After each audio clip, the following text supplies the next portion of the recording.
Gary, so did you bring your crystal ball? Because we'll need it on the first three topics today.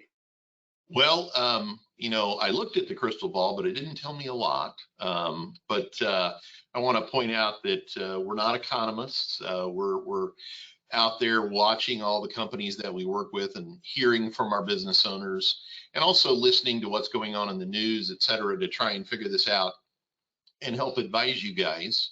I didn't jump in and do my intro. I should have. I'm Gary Hawkins. I'm the Director of Consulting with Bergen KDV. I spent the first 25 years of my career focused on advising from a tax perspective, and then have jumped in and just helping clients be successful in various ways. So, but yeah, no crystal ball today, but we'll do our best to help you guys understand help you guys and gals understand what we think's going on. Gary, let's first dive into interest rates and inflation. And I know you were up all night using your Excel skills to put this chart together. How about if you walk us through the historical perspective on inflation and interest rates? So very good, yeah. And I don't know about those Excel skills; they're still in question. But yeah, let's go back to 1980. I was 10 years old at the time. We'll go with that. But back in those days, we had a vastly different picture. And I think a lot of the people that are really in a business role today maybe didn't see that and wasn't aware. We had 21.5% prime rate. We had 14.7% interest rate. So when you look and compare that to today in 2022, where one of our latest reports was 8.3% inflation and 7% prime. It's not nearly as bad as it has been back in the day.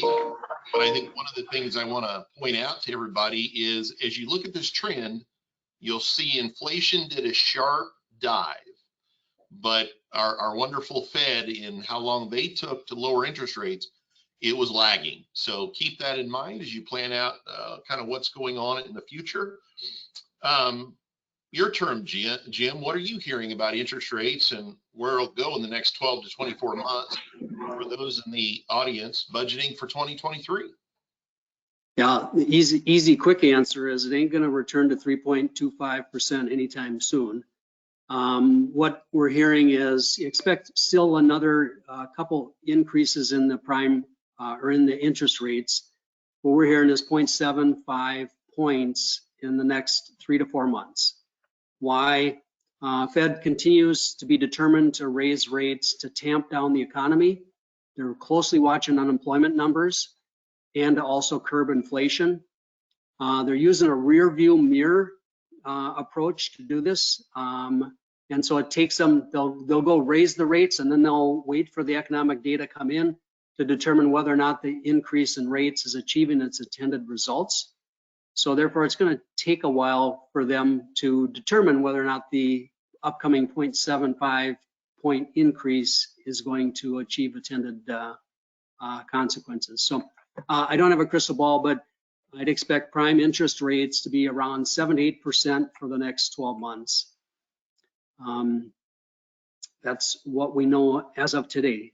If anyone in the audience has a different opinion on that, get that into the chat so we can see that and share that. Back to you, Gary.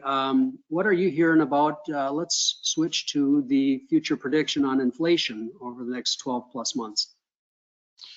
Yeah, I try to read as much as I can and hear from others. And I think what we're hearing is fairly consistent, is that we're going to see inflation stabilize. The effect of what the Fed has been doing with raising interest rates is starting to have impact. And so while we're not going to see it go down, to your point, like with the interest rates, we don't think we're going to see the rise in 2023 that we saw in 2022. Definitely for the, we'll say, next 12 to 24 months, we think we're going to see a stabilization, but it's definitely not coming back to what it was in 2020. Jim, from your opinion, as we think about that, are we in a recession? What's Main Street America feeling out there, and how do they think about it? Yeah, the powers that be have been careful not to say we're in a recession. The formal definition, 2+ quarters in a row of negative GDP. The last CPI numbers came out at 7.7% inflation, which was less than expected. And in terms of GDP, a healthy economy clicks along at 3+% growth. Sluggish is 0 to 3%, and recessionary is below that. So I'd say we're in a sluggish time period. There are certain industries that are doing better than others, and we expect that to be the norm here for the next few months. Gary, as you think about inflation, the economy, interest rates, what are some of your best clients doing to plan for 2023, considering interest rates have risen dramatically over the last 12 months, inflation is up, we got inventories at all-time high, and cash crunches that are going on with several of our clients? Generally, what I'm seeing is to the extent the companies have cash, they're pushing to really conserve that, kind of pull their horns in, so to speak. They're not bullish at this point.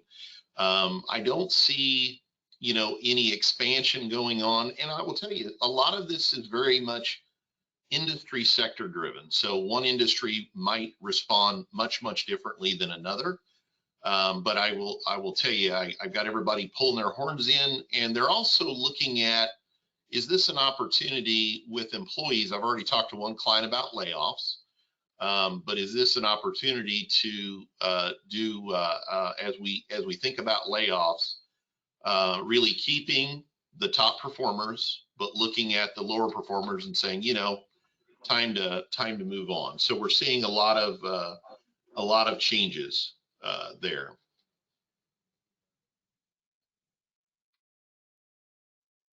Yeah, and I'm seeing same thing, Gary. And we've been through this before, but I'd say anyone that's running it pretty close with the bank and cash flow, now's a good time to dust off or get introduced to a 13-week cash flow model to help you plan for the future, also to manage through bank covenants and the like. That's a very good point about those bank covenants. People don't necessarily look at those often enough. You need to go back and revisit kind of those loan documents and what you signed and what you covenanted with the bank to make sure you are in compliance. Yeah, I'm also seeing, if you haven't done this yet, I'm seeing our better clients go back in and look at cash payment policies in terms of when they collect the cash, the terms of their relationship with their clients. And I've seen several over the last 2 years change those policies. So if you haven't done that, consider looking into that. Let's get to Mitch. Mitch, if you want to introduce yourself, but after you introduce yourself, just what can members of the audience expect with the fact that we've got a lame duck session of Congress in place? Yeah, thanks, Jim. So I'm Mitch Essling. I head up our national tax office here at Bergen KDV. Yeah, so all indications are, now that we're by the Thanksgiving holiday, that to expect a really active December. Obviously, what we're going to touch on here a little bit is going to be, we're going to have a split Congress coming in January of 2023 with a Republican-controlled House and Democrat-controlled Senate. So there's a sense coming that we need to, that Congress really needs to clear the decks here before the end of the year. Compromise now before the new Congress does take hold in January. So what are the big things that are on the docket? The biggest thing is probably funding the government. That comes, the continuing resolution that's in place to fund the government expires on December 16th. So there's talk of, do they try to do another continuing resolution until the new Congress comes in January? Do they try to do something where it does fund itself for the next few years? There's always, for us in the tax world, what are the extenders that are going to be taking hold? For our clients that do have research and experimental expenditures, one of the things that Congress is looking at is currently what the rules say is for research and experimental expenditures, in the past, taxpayers could immediately deduct all of those for income tax purposes.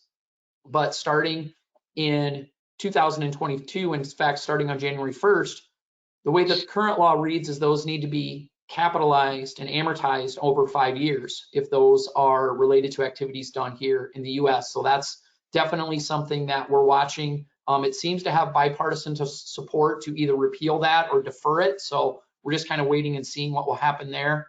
There's a couple of other things that they may try to tackle. One is a retirement package, and the other one is potential LIFO relief for auto dealers. You know, Gary and Jim both mentioned inventories being at an all-time high. So potentially auto dealers getting a break there for utilizing LIFO for their method of inventory, but we're just kind of waiting and seeing what will happen between now and the end of the year. Excellent, Mitch. Thank you. How about if we segue to owner issues? So I get that not everybody in the audience is an owner, but we dedicated some time here to just talking about some things that are going on from an owner's lens. So Gary, what are you seeing owners that are over 50 years of age focus on these days? Well, a couple of stats to consider that I think are important for the United States. There are 32.5 million businesses that have under 500 employees, and 40% of those are owned by baby boomers. So we're going to see a lot of, I'll say, transition. COVID and what we went through over the last 2 years has caused everybody to sort of rethink what they're doing from a retirement plan perspective, how they want to transition their business, and they're really saying, is it time to pull some chips off the table? And it's something that they're focused on. So as we think about that and kind of some of these, I'll say, questions that are coming up, the business owners are saying, how do we monetize this thing? How do we make it an asset that we can step away from, have it be successful, and still what we've worked our lifetimes for, benefit from for our retirement? So awfully confusing. Most of my clients get calls on a weekly basis regarding, hey, do you want to sell your business? And it's like, well, what do you do to that? What do you do with that? Jim, you do a lot of work helping owners for a transition, whether it's a sale or a transition to more of a CEO role where they're stepping back away and business and not in the day-to-day fray. You built an owner planning process to help all of our clients out there. Can you share what that is? What does it consist of? Yeah, thanks. And I'm gonna go through some of the things we do. Just recognize for those in the audience, there's others out there that do a very fine job at that, but we'll kind of give you a look as to what we're helping owners with and others are helping owners with. First of all, what is an owner plan? So it's a plan that actually helps a business owner look at the business. What's the unfinished business of the business? How might you garner one more tick of multiple and de-risk your business? What's the family situation? Are there family considerations that should be addressed? Where does the owner get energy and interest and their significance from, which I've discovered is 50% of the time the most important thing to solve, okay? So the concept of abruptly selling your business and retiring and golfing for the rest of your life, 50% of the people I work with can't do that. And I'd be one of those. So we help an owner think through what they might do to still maintain relevancy and significance, still take some risk with reward, but yet not have to work 60 hours a week and mortgage your home. The fourth element of an owner plan is their wealth gap. So what do you need in retirement? And what is the value of what you have today, considering 80% of your value is probably tied up in your business. So next slide, Matt. So essentially it's a compass. We help synthesize those four things into a one-page document that helps that business owner make future decisions. So they'll filter through future things that are coming at them as to whether or not now is the time to sell. What are some of the things that should be going on with the family? Is there still further work to do on the business? And we'll put it into a one-page plan for them and help them then manage annual goals and quarterly goals against that. Next slide, Matt.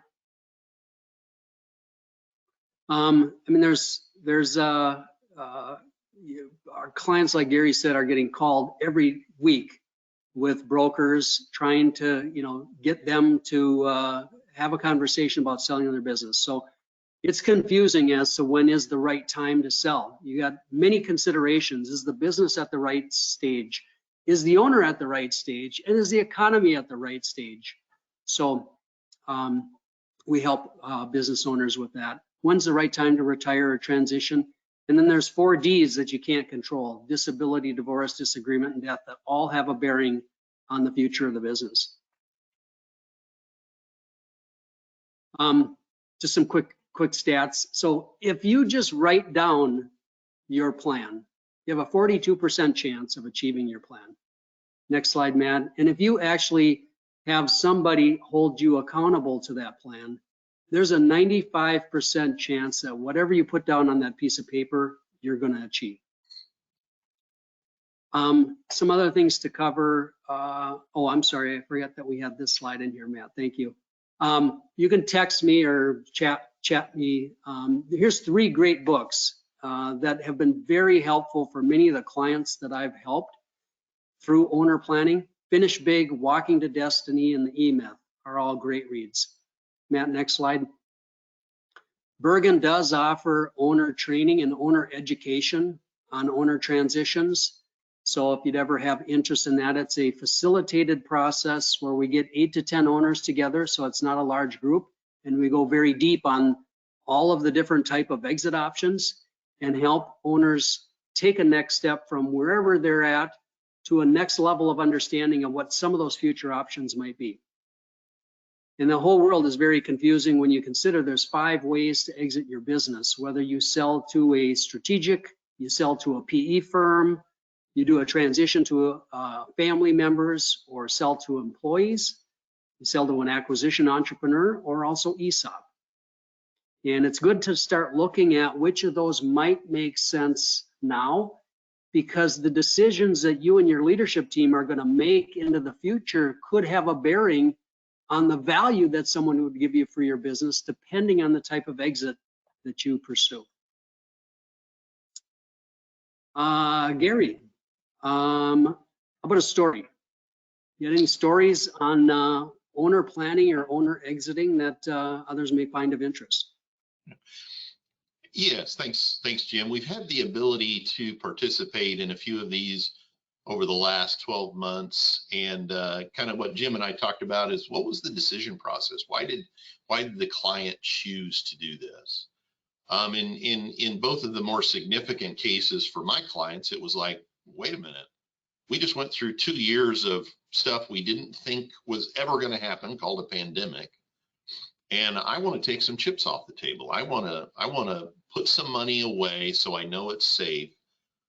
In one particular case, the client said, I want to take some chips off the table. He actually went out and hired an individual like Chris and said, hey, let's take some chips off the table. Let's go out and seek a buyer.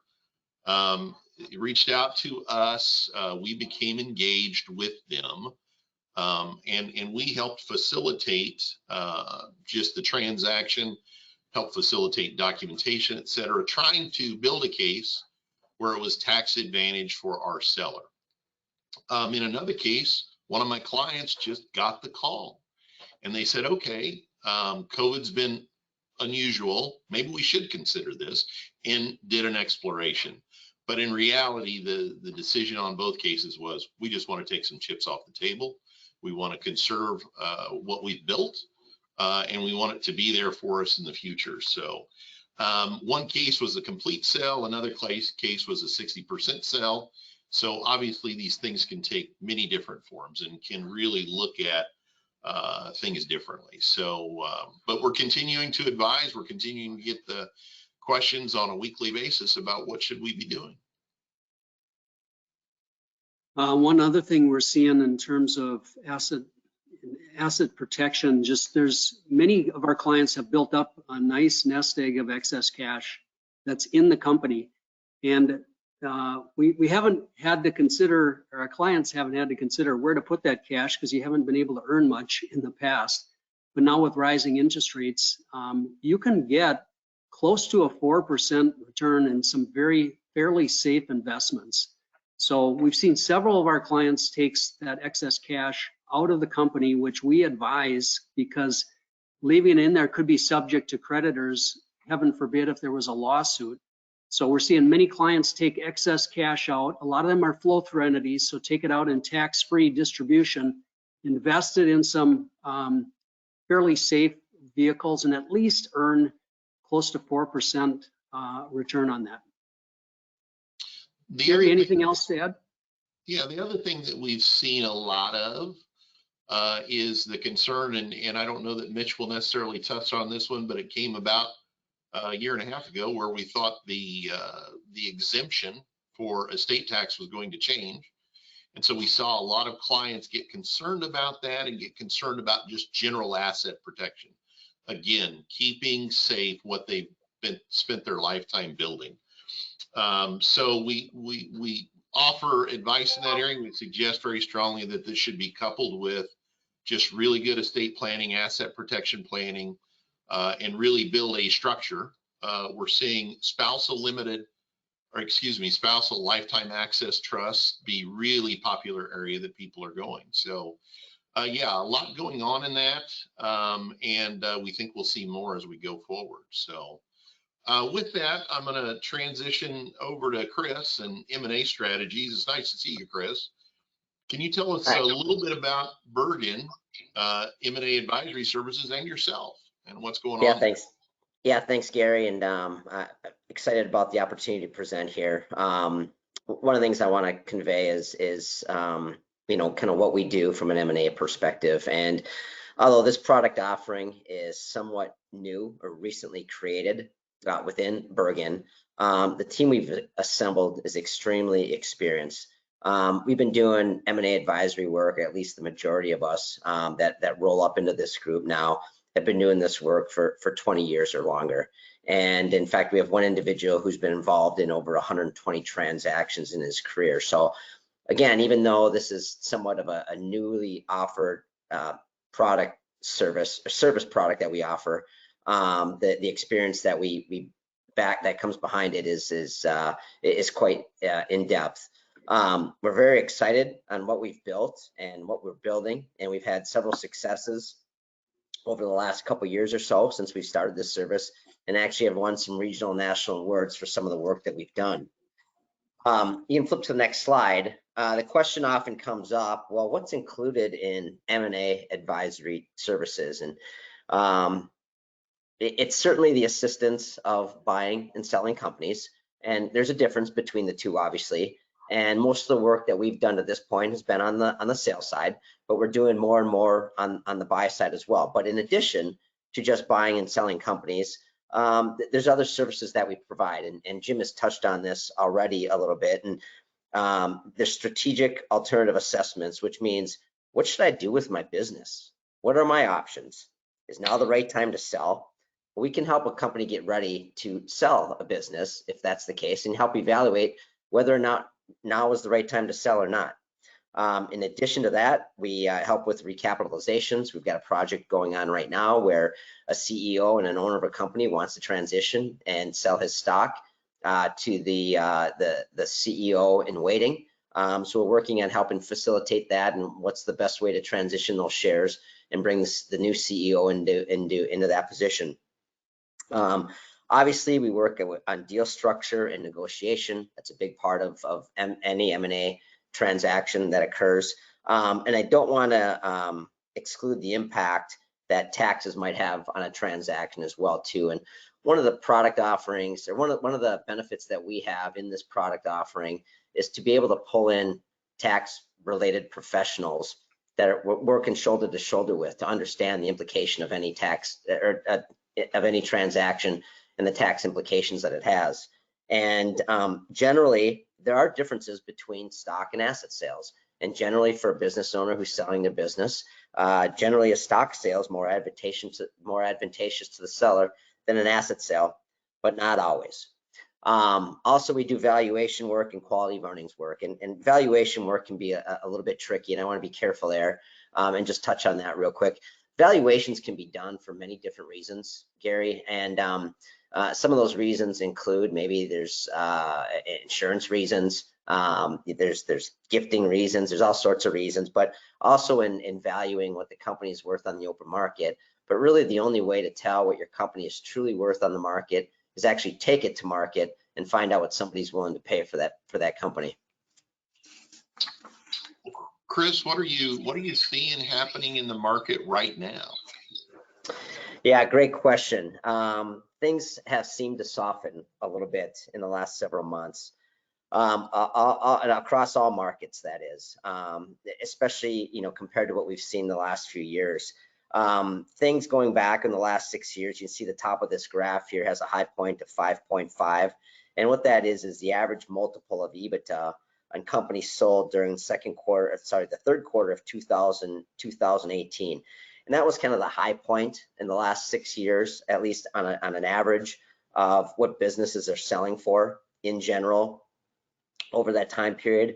And you can see as you move across the right-hand side of the graph there that things stayed fairly strong until recently, when in Q2 of 2022, we saw a big drop when the average selling EBITDA multiple across all industries dropped from about 4.5 to a reported 2.9 times in Q2 of this year's. Now, expectations, according to market experts, is that the next 9 months will be fairly soft with M&A and transactions. And the private equity market, which makes up a big part of M&A transactions, appears very cautious given the perception of what's going on in the economy. I'd also, just jumping on your statements a little bit about EBITDA multiples, I'd point out that this is the average, and that certain industry sectors have been much more affected by this, either up or down, than the average, because we've seen multiples all over the place. So, well, for business owners in our audience, is now the time? Should they be considering it? What should they be doing? Yeah, your last statement, Gary, kind of dovetails right into this perfectly. And it's a great question. And the answer is maybe they should sell, maybe not. And M&A markets perform similarly to how the stock market might perform. Across all industries and across all sectors, on average, things might be down. But even though the stock market can be down overall, there are sectors that can be up during down markets. And you see the same thing happening in the M&A markets as well too. And some of the markets that are still selling above historical average, or some of the sectors and industries that are kind of tracking above historical average, include information industries, construction, transportation, finance, and insurance. Now the question is then, well, what are those that are kind of pulling things down a little bit, and what are selling below the all-time historical averages? And those are services such as accommodation, food service, art, entertainment, and recreational services. I will say this too, Gary, that there are still strategic buyers out there looking for a lot of opportunities. It's becoming a bit of a buyer's market, as we mentioned. And I mentioned earlier that the private equity market appears to be cautious, but we're still seeing quite a bit of money out in the marketplace, particularly relating to strategic buyers looking for those opportunities. And maybe now is the time to kind of look if this is being considered by business owners. Should the business start positioning itself differently to drive value? And as mentioned, that's a service we can provide and help determine as well. Very good. Thanks, Chris. One question, when we talked about those multiples, and I really find that very fascinating, and we know they can all sell. What drives valuation? What drives the multiple? How does that work? Yeah, another great question. Even though similar businesses within a certain industry can sell at let me restate. Similar businesses within a certain industry can sell at very different multiples. So you could have a construction company that sells at a 6 times multiple, and something that looks identical that sells at a 4 times multiple. well, what characteristics really drives that value? And there's all sorts of things. And on this page here, I tried to identify a few of them, and some of them we've really experienced, have come across a lot in the last year and a half or two. And right at the top of the page there, growth in revenue earnings. We've seen this a lot. Businesses have either benefited or have been hurt significantly one way or the other with what's happened with the pandemic over the last couple of years. What is that underlying and base revenue and earnings? And it can be hard to disintegrate and dig through with everything that's gone on in the market the last couple of years. So those that have shown strong growth in revenue earnings prior to the pandemic and even through the pandemic will certainly garner more attention than those that have benefited significantly by what's happening as we start to come out of this pandemic. Size and diversity always has an impact on valuation. High profit margins as well too. Even within an industry, you can have we have one company that has profit margins of 40–50%. Others in the same industry have lower margins, and so those with the higher margins are obviously going to garner more attention from prospective buyers. There's obviously industry dynamics and market share as well too, which all can be typical drivers to increase valuation or decrease valuation depending on where your business lands within your market. Very good. Thank you, Chris. I'm gonna turn it back over to Jim. Actually, we got a question here. I want to celebrate. We got a question. So Chris, question is this: sellers typically must help a buyer in some way prepare for and finance the acquisition. Okay. How are these requirements changing with the pandemic and inflation and higher interest rates? Yeah, great question. What we're starting to see and have seen over the last couple of years is more and more seller provided financing. Gary, you've made the comment of trying to take chips off the table, one of the reasons to go to market, and that's certainly one of those reasons. And everybody would like a big payday, as soon as they sell the company. What we've seen a little bit, probably more than usual in the last couple of years, is more and more seller provided financing. I think the markets are reacting to that as well too. You see lenders being a lot more open to that. Anytime you have a couple different lenders involved in a transaction, whether somebody's getting financing from a bank and if somebody's providing seller-based financing, there are intercreditor agreements that need to be negotiated between the two parties. SBA has certain levels and certain requirements that they require to participate with another lender. But what we're starting to see a little bit is a little more flexibility, so to speak, from those larger institutions on working with buyers and trying to get transactions. And I think that has to do with a couple different things. One, changes in the marketplace, but also changes in the industry and what's going on in the economy. There's a lot of money that people are trying to put to work the last couple of years. That's one of the reasons you were seeing multiples as high as they were. People were willing to just get their money to work as quickly as possible. And so because of that, you start to see some of the credit quality or credit requirements offered by some of those larger institutions start to be a little more flexible than you would prior to the last couple of years. Excellent. Thank you, Chris. And there's a couple other questions we'll get to at the end here. I'm going to segue us back to Mitch. So Mitch, so some tax planning considerations. Just what are some tax credits and other incentives that business owners and CFOs and the like should be aware of? Yeah, so the first one that I want to make sure everybody's aware of is the last number of years, businesses have been able to utilize 100% bonus depreciation, meaning, fixed assets that they're acquiring. They can, write off the entire cost there in the very first year. So that is scheduled to expire here at the end of this year. So a couple of things you want to watch for. Number one is if you're a business that has a fiscal year, let's say your fiscal year started in 2021, or excuse me, started in 2022 and ended in 2023. So December 31st is a hard cutoff for that. So any assets that are acquired before that December 31st date would qualify for 100% bonus. And then after that, in 2023, it's scheduled to go down to 80%. And then each year after that, scheduled to go down another 20% until we get to the point in time that it's scheduled to be 0%.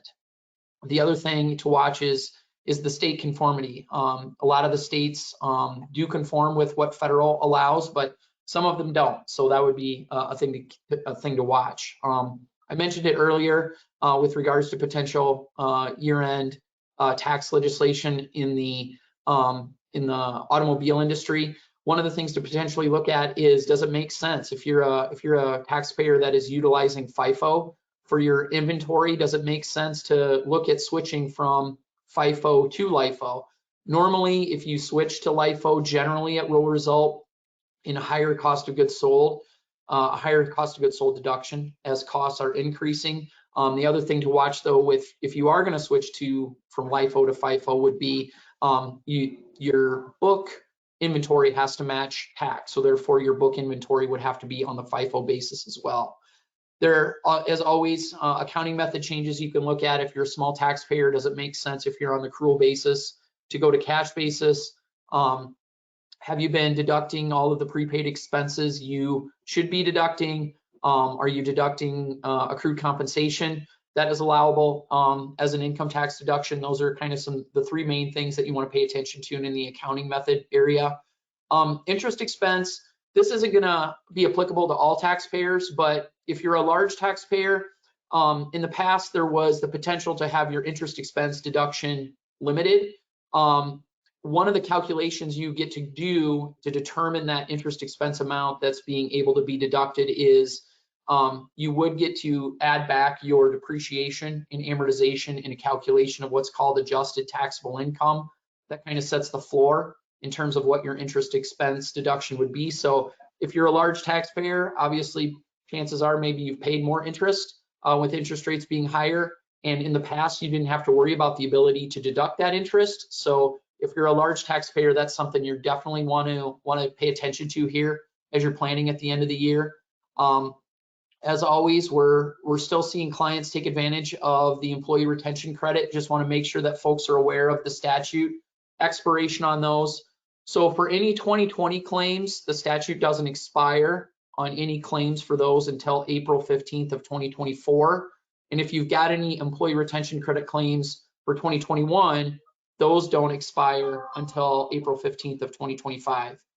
And then the last one is just, watch as folks are looking at expanding their facilities or adding on to their business, definitely, watch obviously the placed in service rules, especially in light of the 100% bonus depreciation.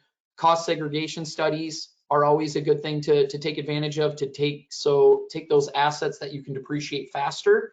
And then obviously the other thing to take into consideration is the cost of the expansion itself, with folks having to finance an expansion, kind of weighing the cost benefit of the higher interest rate world that we're all living in right now to kind of finance those things. Yeah, and in addition to that, we've also seen, we had a client that had a $5 million building expansion. And just through looking at state, local, county incentives that were available, there was $500,000 of free money that was available actually to help with the downstroke. So if you're thinking of building expansion, it's definitely make sure that you consider those things. Definitely. And we do have someone at the firm that's their sole focus, is doing building and incentive expansions for clients. Exactly. Mitch, Inflation Reduction Act.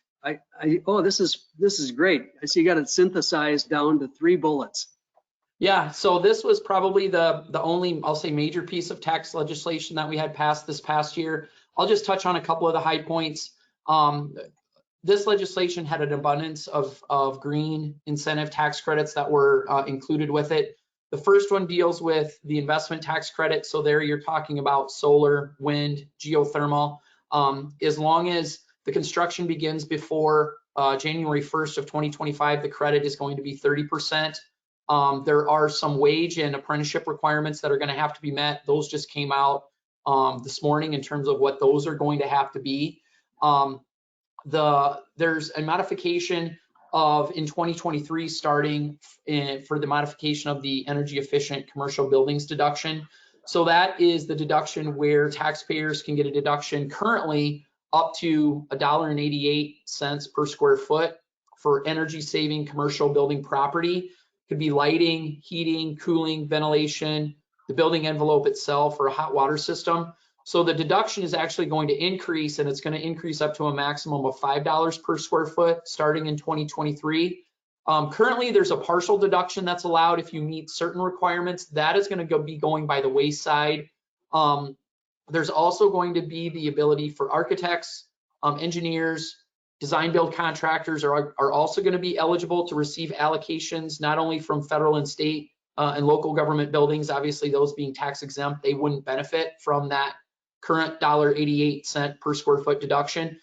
So what's going to happen in the future is that deduction for architects and engineers and the other folks that I mentioned is also going to be available from charitable contribution or charitable organizations, churches, private schools, universities, private foundations, political organizations, and other nonprofits. So the ability for those folks to kind of pass the credit or pass the deduction on is going to become greater. And then the other thing I wanted to mention was starting in 2023 also, there's also going to be a qualified commercial clean vehicle credit. So it's going to be, like I said, starting in 2023. In the past, it hasn't been available for commercial clean vehicles, but it is going to start in 2023. So there are going to be some folks, I would imagine, that are looking to maybe upgrade their fleet, that this may be an incentive to take a look at starting in 2023.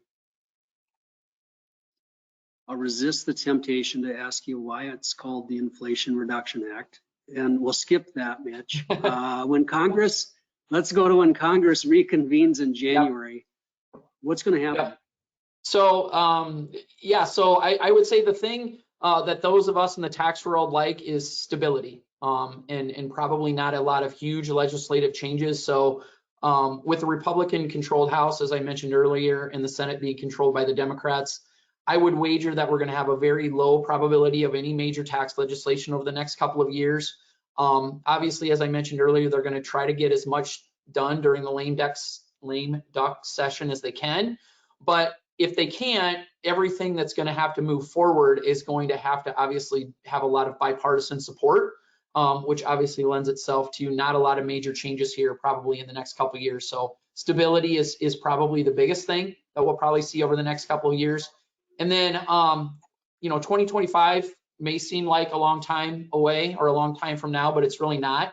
So one of the things to keep in mind is, when the Tax Cuts and Jobs Act was passed a few years ago, just keep in mind that, Gary mentioned earlier, the estate and gift area is one area where we've seen a lot of activity the last couple of years. The lifetime gift amount has increased for 2023 versus what it was in 2022. So just keep in mind that all of those estate, gift, individual provisions, all of those things are set to expire at the end of 2025. So the question is, will we see anything to kind of further those along the next couple of years?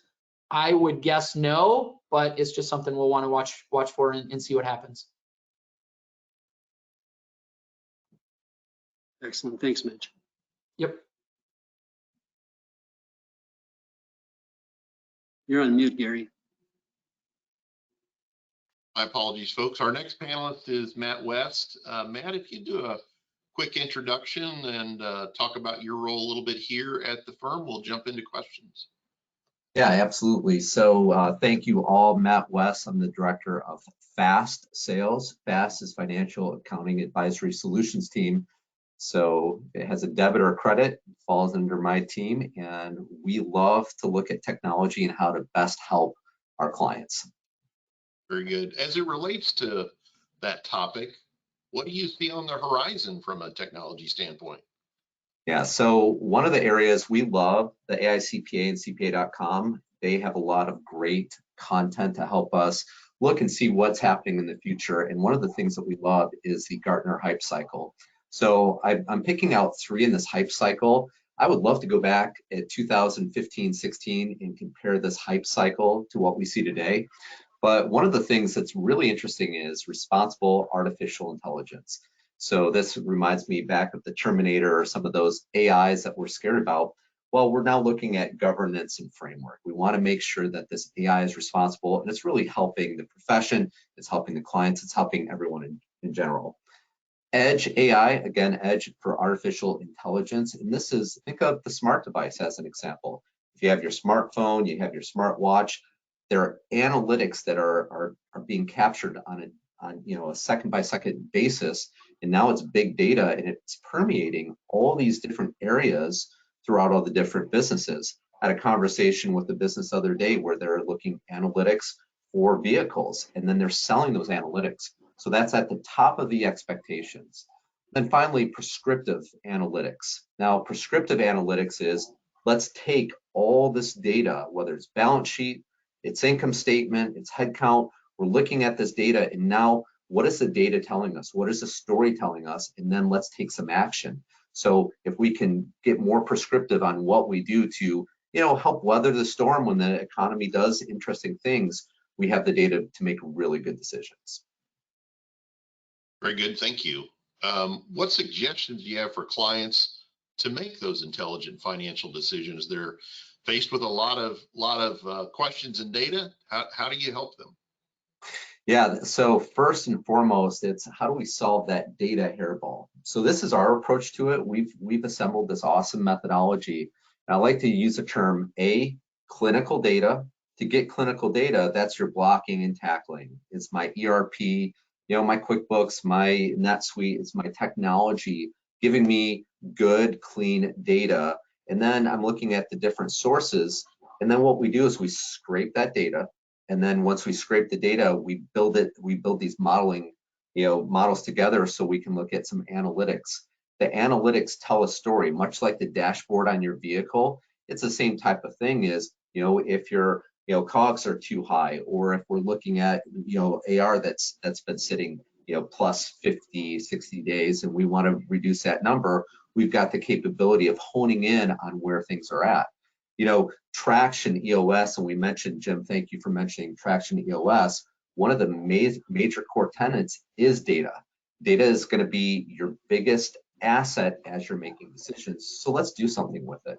So scraping the data and then running it through a methodology, how we look at it, and it's a journey, but we look at it, we start over here at the low column where let's get the data and report on it. This is where key performance indicators or KPIs come into play. And then let's build on that. What are the diagnostics that are telling us, why is COGS this or why is AR that? Once we get a good picture, then we can start being predictive. Here's what we think is going to happen based off of what the metrics are telling us, and then we can get prescriptive. So if you look at the data, there's a significant growth of making sure that, hey, we know what we're doing, and then we're able to make some really strong decisions. So what our clients are doing. So we see an app, this is taken from the Giraffe app that Bergen KDV works very closely with. And the decision points when our top clients are making good decisions, here's some examples in their key performance indicators. There's headcount, there's OpEx. I love this. What's our zero cash date?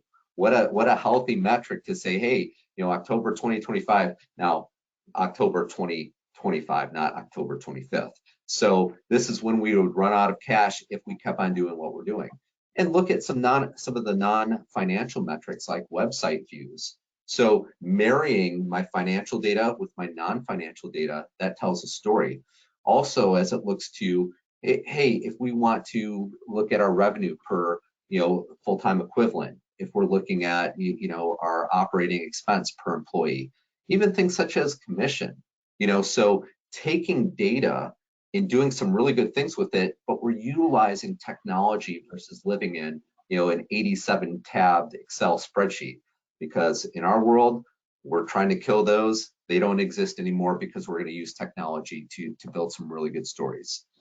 Forecasting as well. How do we weather the storm, or how do we plan? We talked about that a little bit earlier. The 13-week cash flow as an example. Well, we can build different type of storylines and models of this what if type scenario, and then build that into what's going to happen long term. So those are some of the things that we're seeing. The main takeaway here is let's use great technology. Let's look at all the data points, unify them together, get to that 13-week cash flow, get to that forecasting, because this is what's going to help us be very agile and simulate what we can do going forward. Given our economic climate, I think some of the tools you're presenting are more important than ever before. A lot of our businesses have been kind of riding the wave of what's been happening in our economy, but now we need to see around corners. We need to see what's going to happen next and really try and predict that. So yeah, great tools there. With what's going on in the news with cryptocurrency, I think that's on everybody's mind. You know, how is that impacting the general ledger, and how are we accounting for it? It's more a mainstream thing than it used to be. Yeah, so that's real interesting. So of course in the headlines is FTX, and there's some other fallouts there. And you know, this is a call to both accountants and auditors where we want to make sure that we're riding right seat with all these businesses. We're influencing legislation. We need to make sure that we have the right people in the right place so something like an FTX doesn't happen again. And you know, if we look at the metrics here, up to 18% of all Americans are using crypto as an example. A lot of people are now thinking it as a mainstay. This is long-term, going back to that Gartner hype cycle. Blockchain 5 years ago was at the top of the hype cycle. Now that's just generally accepted. So how we as the accounting profession in Bergen KDV are looking to help solve this is triple entry accounting. So if you think about double entry accounting, you know, you add that third layer where triple entry is taking that accounting, having it live where the cryptocurrency lives. So having it live in the blockchain. When we make that specific journal entry as an example, it becomes immutable because it's living on the blockchain. So this is now becoming widely adopted. We're seeing technologies such as the NetSuites and the Sage Intacct and the online applications come into play to best support this triple entry method. So blockchain cryptocurrency, it looks like it's here to stay. Very good. Thank you, Matt.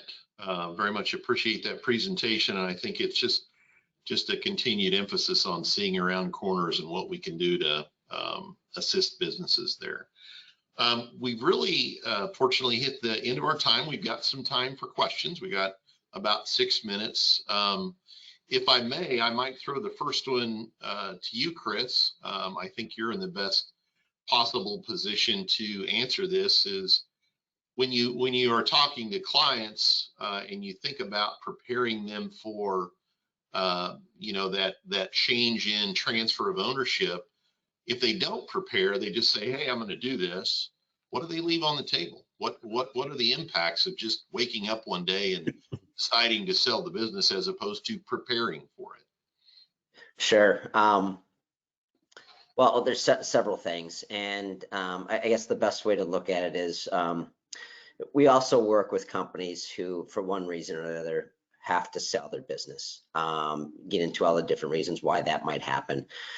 Generally, when you have to sell your business, when you have to have a liquidation event or liquidity event, typically what you're selling your business for is traditional liquidation type values, or kind of the lower end of the spectrum. You lose a lot of control. Pretty soon, if you're having to sell your business and move quickly without formally preparing, your buyers retain a lot of leverage.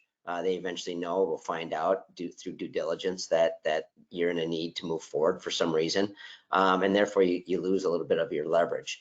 Conversely, if you're able to prepare, you're able to look at those things, that slide that I put up earlier on what drives value. If you've got some time ahead of you, you can look at your expense structure. And really, businesses are bought and sold for many different reasons, but the biggest reason is simply people want to buy EBITDA. Maybe get into a specific market, but really it comes back to EBITDA. So what can you do to drive EBITDA? And one thing that's always been a bit of a head scratcher for me is that even though people are buying your future profits, the price that they're willing to pay is generally based on your past performance. So they'll look at your trailing 12-month EBITDA and figure out a multiple off of that and what they value your business at.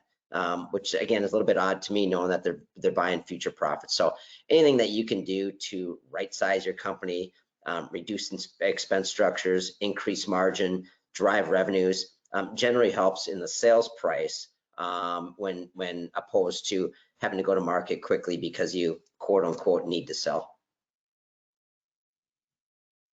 Very good, thanks. That's something that everyone should be really focused on as they're thinking about, again, taking those chips off the table if they want to maximize those dollars. As we're spending some time kind of wrapping up, encourage all to put questions in the chat. Would love to answer those as much as we can. I'm gonna do a little commentary from one of our colleagues that work here at Bergen KDV, Steve Tinney. Steve focuses his efforts in the construction channel and has been in the construction industry all his life. One of the points he wanted to make for our audience is as we think about the lending and we think about bank covenants, we also have to think about borrowing base levels. So as we look at moving forward, a lot of companies have had a credit line established, but they haven't been using it, okay, because they haven't needed it. Well, that may change, but in order to support that, they have to have proper borrowing base levels. And those are defined typically within that line of credit. So it'll tell you how much AR you need, how much inventory you need, et cetera. So focusing on that as we begin to need that line of credit more than ever is very, very important. That's managing your balance sheet. So continue to keep that out there and watch for that as you move forward. Jim, as we're getting ready to sort of wrap up, any additional questions or thoughts you'd like to share? I see one more question in the chat. It's more of a question for a wealth advisor, but question is, in this environment with 2023's prospects facing us, if one is retired, what is wrong with simply putting cash in short-term U.S. Treasuries? So I'd say make sure you talk to your wealth advisor. But the example that I brought up earlier about de-risking your business and taking some of your excess cash out, we're seeing clients put money into treasuries, and they're getting between 3 and 4% as they layer these things. So that option is available. Gary, in answer to your question, just in closing, thank everybody for taking an hour out of your day to join us. We get that an hour out of anyone's day is a lot of time. Hopefully you found value. If you didn't, we're totally fine with you letting us know, because we're always on a quest to keep improving. So give us some feedback. That'll